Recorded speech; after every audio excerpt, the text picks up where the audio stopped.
Part 1, Chapter 17 of Anna Karenina by Leo Tolstoy. Translated by Nathan Haskell Doyle. This recording is in the public domain. Read by Marianne Spiegel.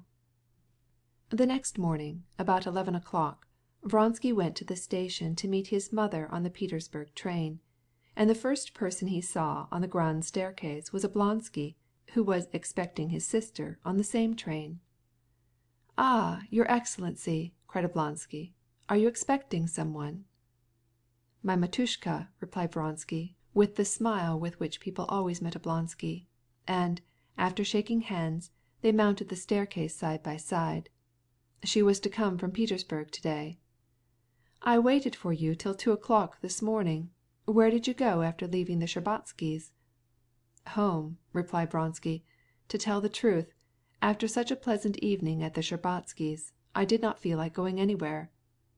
"I know fiery horses by their brand, and young people who are in love by their eyes," said Stepan Arkadyevitch, in the same dramatic tone in which he had spoken to Levin the afternoon before. Vronsky smiled, as much as to say that he did not deny it, but he hastened to change the conversation. "And whom have you to meet?" he asked. "I? A very pretty woman," said Oblonsky. "Ah, indeed." "On ne sait quoi mal y pense. My sister Anna." "Ah, Madame Karenina!" exclaimed Vronsky. "Do you know her, then?" "It seems to me that I do, or, no, the truth is, I don't think I do," replied Vronsky, somewhat confused. The name Karenin dimly brought to his mind a tiresome and conceited person. "But Alexey Alexandrovitch, my celebrated brother-in-law, you must know him. Everyone knows him." "That is, I know him by reputation, and by sight. I know that he is talented, learned, and rather adorable. But you know that he is not in my line," said Vronsky in English. "Yes, he is a very remarkable man, somewhat conservative, but a splendid man," replied Stepan Arkadyevitch. "A splendid man." "Well, so much the better for him," said Vronsky, smiling. "Ah, here you are!" he cried, seeing his mother's old lackey standing at the door. "Come this way," he added. Vronsky, besides experiencing the pleasure that everybody felt in seeing Stepan Arkadyevitch, had felt especially drawn to him because, in a certain way, it brought him closer to Kitty. "Well, now, what do you say to giving the diva a supper Sunday?" said he with a smile, taking him by the arm. "Certainly, I will pay my share. Oh, tell me, did you meet my friend Levin last evening?" asked Stepan Arkadyevitch. "Yes, but he went away very early." "He is a glorious young fellow," said Oblonsky, "isn't he?" "I don't know why it is," replied Vronsky, "but all the Muscovites, present company excepted," he added jestingly, "have something sharp about them. They all seem to be high-strung, fiery-tempered, as if they all wanted to make you understand." "That is true enough. There is," replied Stepan Arkadyevitch, smiling pleasantly. "Is the train on time?" asked Vronsky of an employee. "It will be here directly," replied the employee. The increasing bustle in the station, the coming and going of porters, the appearance of policemen and officials, the arrival of expectant friends, all indicated the approach of the train. Through the frosty steam, workmen could be seen passing in their soft blouses and felt boots amid the network of rails. The whistle of the coming engine was heard, and the approach of something heavy. "No," continued Stepan Arkadyevitch, who was anxious to inform Vronsky of Levin's intentions in regard to Kitty. "No, you are really unjust to my friend Levin.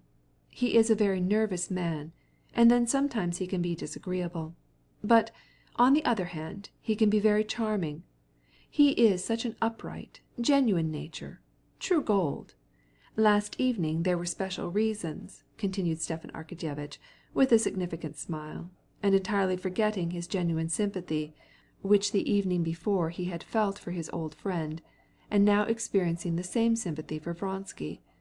"Yes, there was a reason why he should have been either very happy or unhappy." Vronsky stopped short and asked point blank, "What was it?" Do you mean that he proposed yesterday evening to your sister-in-law?" "Possibly," replied Stepan Arkadyevitch.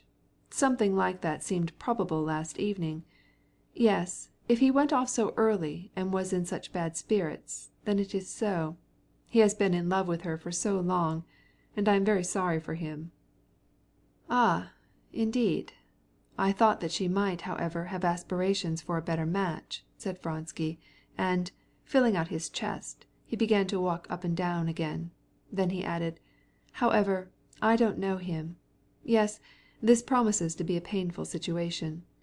That is why the majority of men prefer to consort with their Claras. There, lack of success shows that you haven't money enough. But here you stand on your own merits. But here's the train." In fact, the engine was now whistling some distance away. But in a few minutes the platform shook, and the locomotive, puffing out the steam condensed by the cold air, came rolling into the station, with the lever of the central wheel slowly and rhythmically rising and falling, and the engineer well muffled and covered with frost. Next the tender came the baggage car, still more violently shaking the platform. A dog in its cage was yelping piteously. Finally appeared the passenger cars, which jolted together as the train came to a stop. The vigorous-looking conductor sprang down from the car and whistled, and behind him came the more impatient of the travelers, an officer of the guard, straight and imperious, a nimble little merchant, gaily smiling, with his gripsack, and a muzhik with his bundle over his shoulder. Vronsky, standing near Oblonsky, watched the cars and the passengers, and completely forgot his mother. What he had just heard about Kitty caused him emotion and joy. He involuntarily straightened himself, his eyes glistened, and he felt that he had won a victory.